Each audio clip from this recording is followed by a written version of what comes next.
નમસ્કાર દર્શક મિત્રો, અમારા વિશેષ બુલેટિન એગ્રી બુલેટિનમાં આપનું સ્વાગત છે। આ બુલેટિનમાં આપણે જોઈશું કે આચાર્ય દેવવ્રત છે એમને શું મેસેજ આપે છે પ્રાકૃતિક ખેતીને લઈને। સાથે જોઈશું કે આપણું જે ફૂડ બાસ્કેટ છે એમાં ભારત છે એ વિશ્વ કક્ષાએ નંબર 1 બન્યું છે। સાથે સાથે આપણે જોઈશું કે માવઠાની ક્યાં સંભાવનાઓ છે। આ બધા સમાચારો પર નજર કરીએ એ પહેલાં જોઈએ હેડલાઇન। દેશની ફૂડ ગ્રેન રેકોર્ડ બેક ઉત્પાદન, મિલેટ્સમાં 18 લાખ મેટ્રિક ટન સાથે ભારત વિશ્વના ટોચના સ્થાને। વિશ્વ ફૂડ સિક્યોરિટીમાં ભારત ભજવી રહ્યું છે મહત્વપૂર્ણ ભૂમિકા।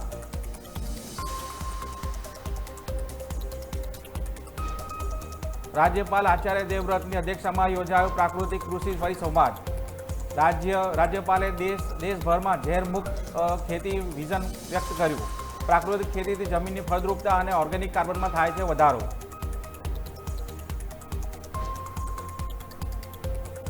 કચ્છ યુનિવર્સિટીના વિદ્યાર્થીઓએ હાંસલ કરી મોટી સિદ્ધિ। ઘઉંની ગુણવત્તા તપાસવા માટે રેપિડ ટેસ્ટ પદ્ધતિ વિકસાવી। FCIના 1500થી વધુ ગોડાઉનમાં થશે આ પદ્ધતિનો ઉપયોગ।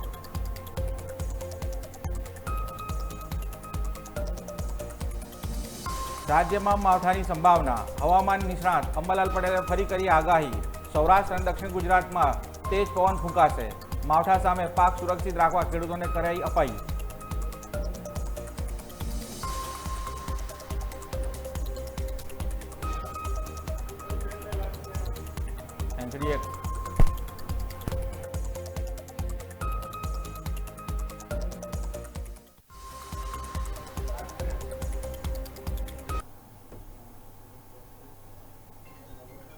તો દર્શક મિત્રો, આપણે હેડલાઇનમાં જોયું કે ભાઈ આ માવઠાની સંભાવના આવી રહી, માવઠાની સંભાવના હવામાન નિષ્ણાતોએ જાહેર કરી છે।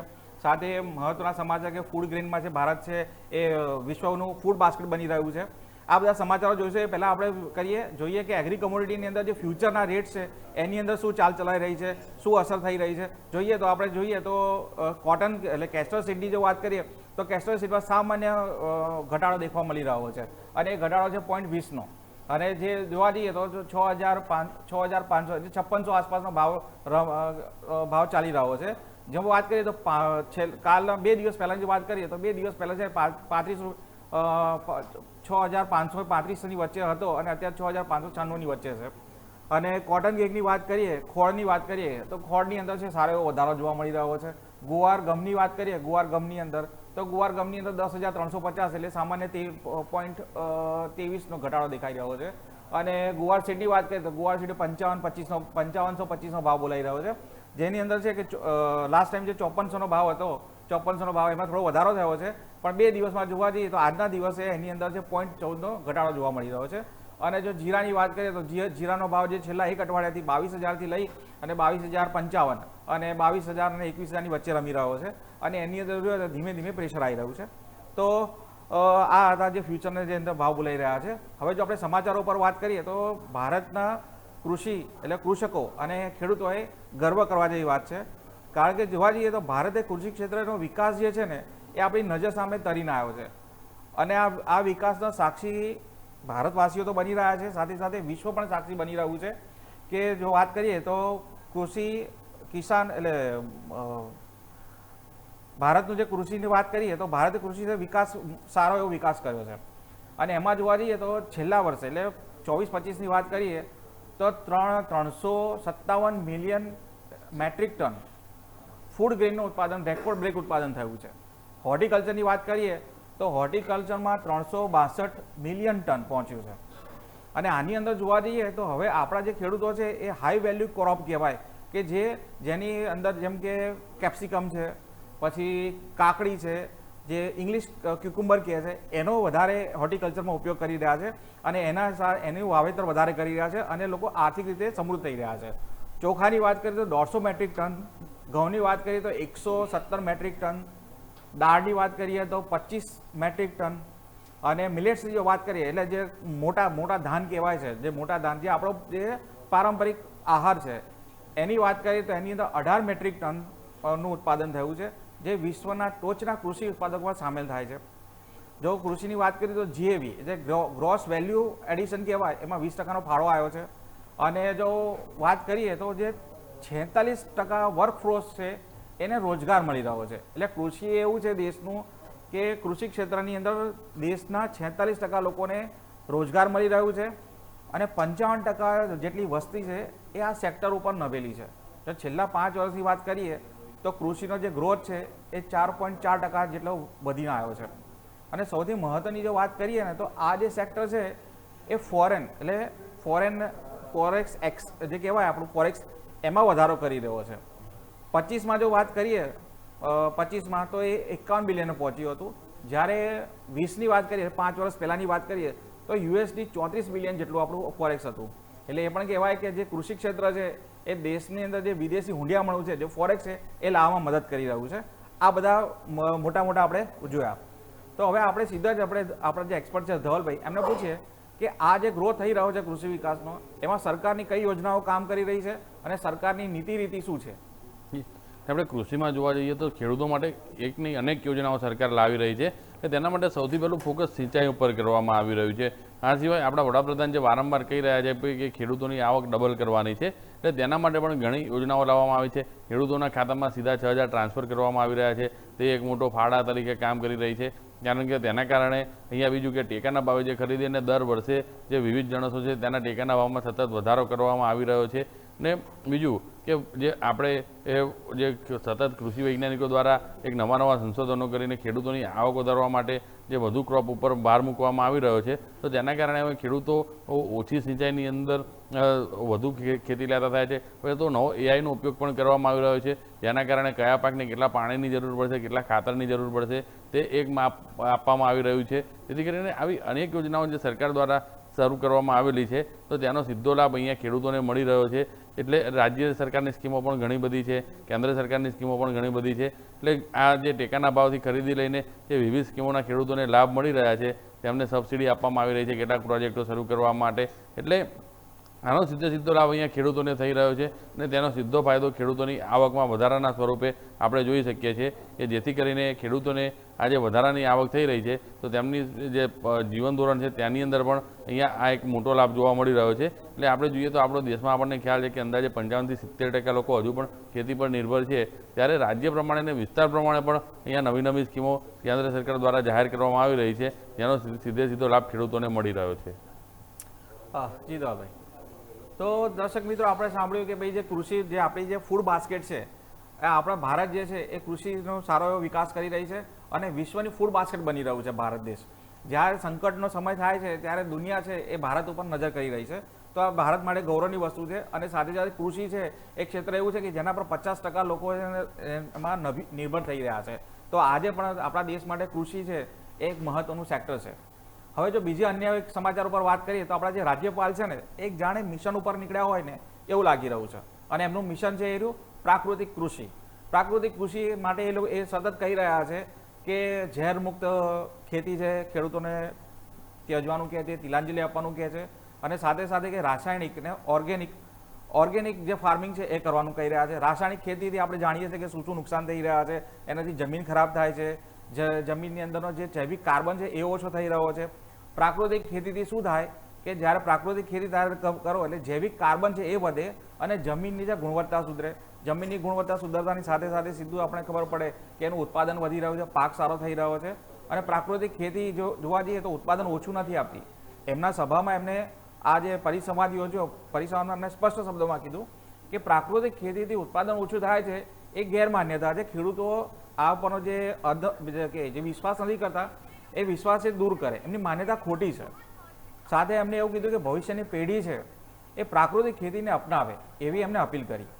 તો દર્શક મિત્રો, આ હતું. હવે અન્ય એક જો મહત્વના સમાચાર ઉપર જોઈએ તો મહત્વના એક સમાચાર છે કે જે વિદ્યાર્થીઓની સિદ્ધિ બતાવે છે. અને વિદ્યાર્થીઓની સિદ્ધિ એવી છે કે જે ઘઉંની અંદર થયેલી છે. જે કચ્છના વિદ્યાર્થીઓ છે એમને એક સરસ કહેવાય ને કે એક સંશોધન કર્યું છે અને સંશોધનને પેટર્ન પણ કરાવ્યું છે. કચ્છ યુનિવર્સિટીના જો વિદ્યાર્થીઓની વાત કરીએ તો એમને ગુણવત્તા માપવાનું એક તપાસ માપવાનું એક છે, જેની અંદર ઘઉંની ભેજ કેટલો છે, ઘઉંની જાડાઈ કેટલી છે, ઘઉંની અંદર મોઇસ્ચર કેટલું છે, એ બધું રેપિડ ટેસ્ટ થશે. અત્યાર સુધી શું થતું હતું, ખેડૂતો હાથમાં લે છે, જોવે છે, તપાસે છે અને એમની પારંપરિક રીતે તપાસ કરતા હતા. કેન્દ્ર સરકારે છે એ જે એમને જે પદ્ધતિ બનાવી છે એના 20 વર્ષ માટે પેટર્ન એનાયત કરવી છે, એટલે પેટર્ન આપી છે. પેટર્ન એક્ટ 1970 હેઠળ આ માન્યતા મળી છે. આની વાત કરીએ તો એસોસિએટ પ્રોફેસર ડૉક્ટર વિજય રામ છે, એમના માર્ગદર્શન હેઠળ કૌશિક બેનર્જી અને જય જોશીના નામના વિદ્યાર્થીએ સંશોધન કર્યું છે. અને એમના સંશોધનથી ફાયદો શું થશે તો કે એફસીએના જે ગોડાઉન છે 2500 જેટલા, એની અંદર આ પદ્ધતિ ઉપયોગમાં આવશે. અને આ જે વિદ્યાર્થીઓની સિદ્ધિ છે એના આપણા જે મુખ્યમંત્રી ભૂપેન્દ્ર પટેલ છે એમને અભિનંદન બી પાઠવ્યા છે. તો આવો સાંભળીએ વિદ્યાર્થીઓની શું સિદ્ધિ છે, એમને શું કામ કર્યું છે અને એમનો જે પરિશ્રમ છે એ કઈ રીતે એમને ફળ્યો છે. આવો સાંભળીએ. કચ્છ યુનિવર્સિટી કેમિસ્ટ્રી ડિપાર્ટમેન્ટને ઘઉંની ગુણવત્તા કેવી છે તો કેટલા જૂના છે એ જાણવા માટેની ઇન્ડિયન પેટર્ન ઓફિસ દ્વારા આપણે એક પેટર્ન મળેલી છે, જેમાં કૌશિકી બેનર્જી અને જય જોશી દ્વારા રિસર્ચ વર્ક કરેલું હતું. અને ફૂડ કોર્પોરેશન ઓફ ઇન્ડિયાની જે આખા રાષ્ટ્રીય લેવલની કોમ્પિટિશન હતી કે જેમાં આપણે રેપિડ ટેસ્ટ મેથડ ડેવલપ કરવાની હતી ઘઉંને કેટલા જૂના છે એના માટે, તો એ લોકોએ ભાગ લીધેલો હતો. અને આખા દેશમાંથી જે 2 ટીમ હતી કે જે ફાઇનલ ત્યાં દિલ્હીમાં જઈને પ્રેઝન્ટેશન આપેલું હતું અને એનાલિસિસ કરેલું હતું, તો ત્યાં આગળ જઈ અને એ લોકો દિલ્હી જઈ અને પ્રેઝન્ટેશન આપેલું હતું.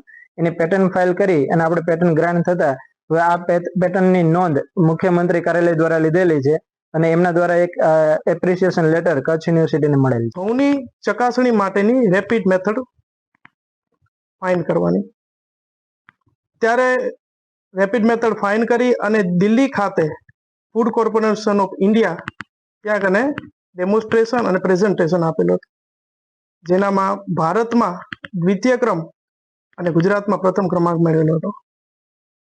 હવે આ મેથડ પેટર્ન ફાઇલ કરાવેલી છે અને તેમનો એપ્રિસિએશન લેટર માનનીય ભૂપેન્દ્રભાઈ પટેલે મોકલેલ છે. તો દર્શક મિત્રો આપણે સાંભળ્યું કે ભાઈ આ જે વિદ્યાર્થીઓ છે એ એક નવી પદ્ધતિ છે, સંશોધન કર્યું છે અને જેની નોંધ છે રાજ્યના મુખ્યમંત્રી છે એમને પણ લીધી છે. આગળ આપણે વાત કરીશું કચ્છના જે ખેડૂતો છે એ થોડા પરેશાન છે અને એમના જે કિસાન સંઘ છે એને આવેદનપત્ર આપ્યું છે કલેક્ટરને. શું આપી છે એ વાત એ આપણે જાણીશું પણ આ બ્રેક બાદ.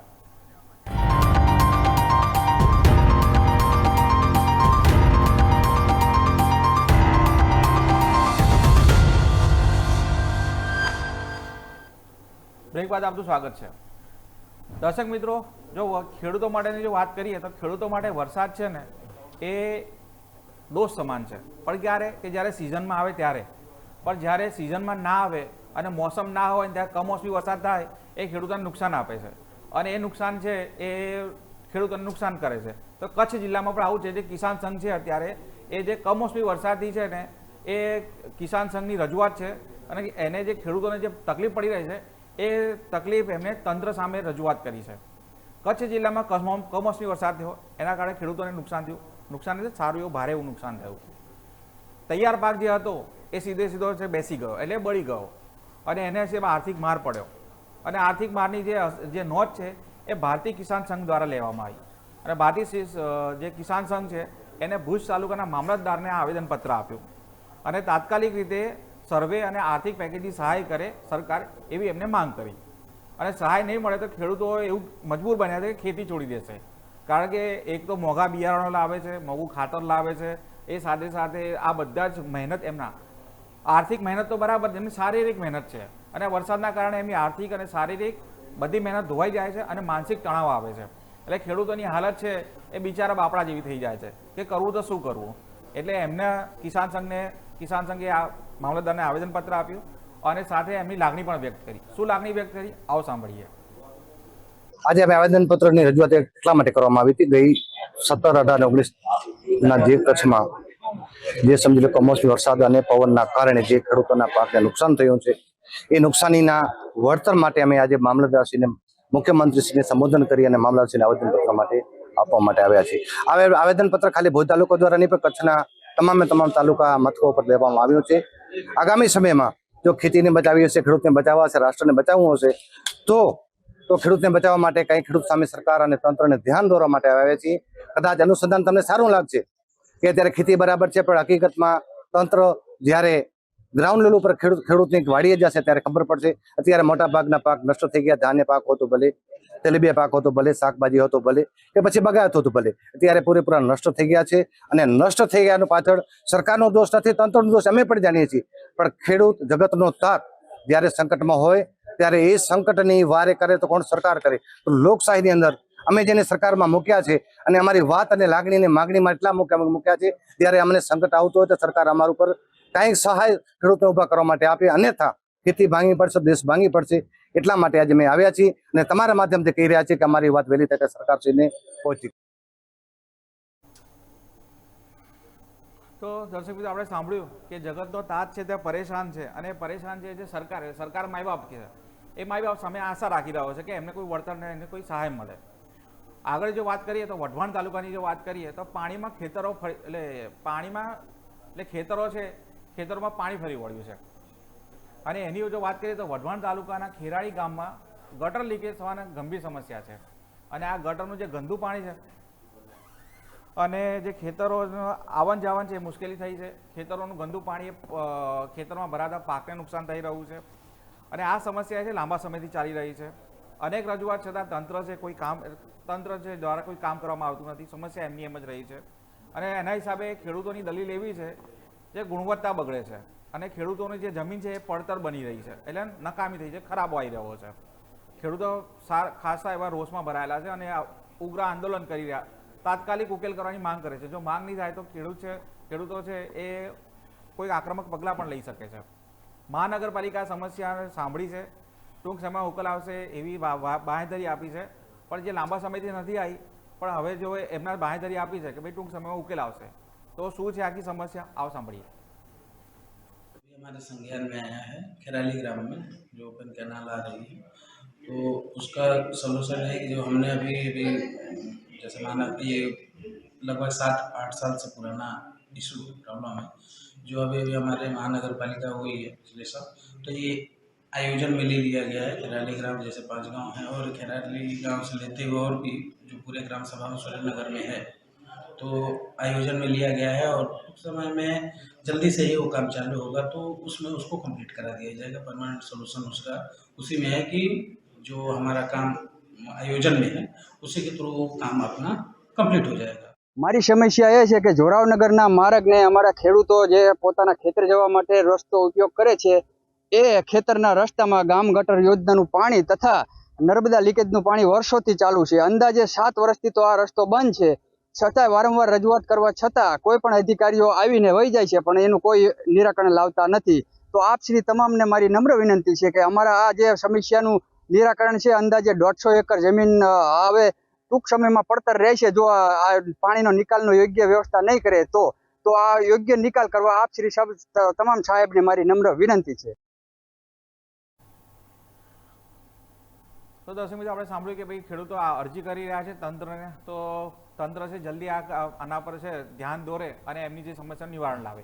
અન્ય એક સમાચાર ઉપર જો ધ્યાન કરીએ આપણે નજર કરીએ તો માવઠાની આગાહી છે અંબાલાલ પટેલે ફરી એક વખત કરી છે અને એમને કીધું કે આગામી 10 દિવસની અંદર છે એ માવઠાની સંભાવના વધુ તેજ થશે એવું એમને કીધું છે. રાજ્યના અનેક વિસ્તારોમાં છૂટાછવાયા વરસાદ થશે એવું એમને કીધું છે અને ખેડૂતો માટે જે ચિંતાજનક પરિસ્થિતિ ઊભી થાય, એવું નિર્માણ થાય એવી બી એમને શંકા જાહેર કરી છે. તૈયાર પાકને નુકસાન થશે, કારણ કે અત્યારે જોવા જઈએ તો જે અમુક જે શિયાળુ પાક છે જે હજી લણણી થઈ નથી અને એ પાક ઊભો છે અને એ પાકને નુકસાન થવાની જે ભીતિ છે એ ખેડૂતો સેવી રહ્યા છે. અને સાથે એમને એ પણ કીધું છે કે સૌરાષ્ટ્ર અને દક્ષિણ ગુજરાતના ભાગમાં એટલે સૌરાષ્ટ્ર અને દક્ષિણ ગુજરાતમાં માવઠાની સંભાવના વ્યક્ત કરી છે. તેમણે શું સંભાવના વ્યક્ત કરી છે સાંભળીએ. આગામી 10 દિવસ મોસમનું નિરીક્ષણ કરતા રહેવું જરૂરી છે, કારણ કે એક પછી એક વિષમ ક્યાંક તો વાદળ તો ક્યાંક વાયુ આની શક્યતા રહે છે. પરંતુ તારીખ 26મી માર્ચથી 2 એપ્રિલ સુધીમાં એક મજબૂત પશ્ચિમ વિક્ષોભ આપતા તેના કારણે દેશના ઉત્તરીય પર્વતીય પ્રદેશોમાં બરફવર્ષા થવાની શક્યતા છે અને ઉત્તર પૂર્વ ભારતના કેટલાક ભાગમાં સખ્ત પવનના તોફાનો અને ગાજવીજ સાથે વરસાદ થવાની શક્યતા છે. ત્યાંની અસર રાજસ્થાનના સંલગ્ન ગુજરાતના ભાગોમાં પણ થવાની શક્યતા છે, જેમાં મહેસાણાના પાટણના કેટલાક ભાગો, આ ઉપરાંત સાબરકાંઠાના ભાગો, અરવલ્લીના ભાગોમાં અને બનાસકાંઠાના ભાગોમાં લગભગ અનસિઝનલ વરસાદ થવાની શક્યતા છે. રાજ્યમાં ફરીથી એક વખત માવઠાના વરસાદની શક્યતાઓ છે, જેની અંદર જોવા જઈએ તો થોડા દિવસ પહેલા એટલે કે 18, 19 અને 20 તારીખે વેસ્ટર્ન ડિસ્ટર્બન્સના કારણે જે ગુજરાતની અંદર વરસાદ જોવા મળ્યો હતો, એવી જ રીતે ફરીથી એક નવું વેસ્ટર્ન ડિસ્ટર્બન્સ આવી રહ્યું છે અને એનો ટ્રફ છે એ ગુજરાત સુધી લંબાય તેવી પૂરી શક્યતાઓ છે, જેને કારણે 28, 29 અને 30 માર્ચે રાજ્યના અલગ અલગ વિસ્તારોમાં માવઠાના વરસાદની શક્યતાઓ છે, જેની અંદર ખાસ કરીને સૌરાષ્ટ્ર, કચ્છ અને ઉત્તર ગુજરાતના ભાગોની અંદર વધુ અસર થાય તેવી શક્યતાઓ છે। જો કે આ માવઠું હશે એ છૂટાછવાયા વિસ્તારમાં હશે, છતાં પણ ઘણા બધા વિસ્તારોને પ્રભાવિત કરશે। તો દર્શક મિત્રો, આપણે સાંભળ્યું કે એક નહીં 2 હવામાન નિષ્ણાત છે, એમને કીધું છે કે રાજ્યમાં માવઠાની સંભાવના વ્યક્ત કરી છે। તો દર્શક ખેડૂત મિત્રોને અમથી અપીલ કરીએ છીએ કે જે એમનો પાક છે સુરક્ષિત રાખે અને માવઠાની સામે જે સુરક્ષિત જે પગલાં લેવાના છે, જે રાજ્ય સરકાર જે ગાઈડલાઈન જાહેર કરી છે એનું પાલન કરે। તો દર્શક મિત્રો, બસ આ બુલેટિનમાં બસ આટલું જ। હવે અમારા સહયોગી વ્યોમિક આવશે FAનો ફંડા લઈને અને તમારી સાથે સાझा કરશે, તમારી સાથે શેર કરશે કે ક્યાં તમારા નફાના મોકા બની રહ્યા છે, કારણ કે અમે છે ન્યૂઝ કેપિટલ માર્કેટ, નફાનું નવું સરનામું।